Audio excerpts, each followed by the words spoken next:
നമ്മളൊന്നും ഒബനായുടെ life story പോലെ എനിക്ക് ഡീമൺസിലെ ഏറ്റവും ഇഷ്ടമുള്ള ഹാഷിന. കാരണം സങ്കടകരമായ ലൈഫ് സ്റ്റോറിയാണുള്ളത്. ഒബനായുടെ ഇവിടെ ഒരു തുള്ളി കെട്ടിക്കണ്ട അത് കഥയിൽ പറയുന്നുണ്ട്.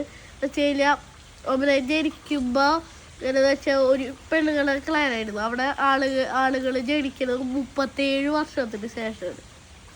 അവിടെ ഒരു കുഞ്ഞ് ജനിച്ച് കഴിഞ്ഞാൽ അതിലെ സ്നേക്ക് ഡീമൺ തിന്നാൻ കൊടുക്കും.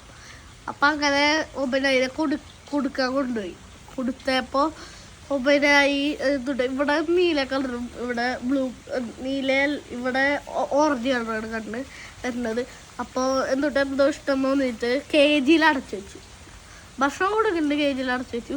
എന്നിട്ട് ഇങ്ങനെ ആ പെണ്ണുങ്ങൾക്ക് ഒരു ഇഷ്ടമില്ല. കാരണം 37 വർഷത്തിന് ശേഷമല്ലോ ഒരാട് ജനിക്കണം. അവിടെ ആകെ പെണ്ണുങ്ങളല്ലേ ഉള്ളൂ. അപ്പം അങ്ങനെ ഒബനായിന് വലിയ ഇഷ്ടമൊന്നുമല്ല.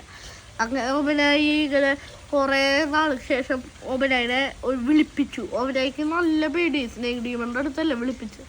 സ്നേക് ഡീമണെ കാണുമ്പോൾ പേടി. ഒബനായിക്ക് എന്താ എന്നെ ഇത്രയും കാലം വളർത്തിയ സ്നേക് ഡീമണാണ് നമുക്ക് വിചാരിച്ച് പേടിയായി. എന്നിട്ട് ഒബനായിനെ തിന്നാൻ വേണ്ടിയിട്ട് ഒരു 17 വയസ്സിൽ ഇവിടെ മുറിച്ചു. എന്തിനാന്നറിയില്ല, മുറിച്ചു. എന്നിട്ട് KG വീണ്ടും അടച്ചു കൊണ്ടുപോയിട്ട് അവിടെ ഒരു വെള്ള സ്നേക്ക് വന്നു.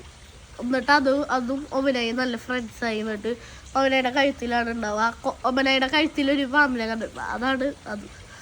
എന്നിട്ട് ഒബനായി രക്ഷപ്പെട്ടാൽ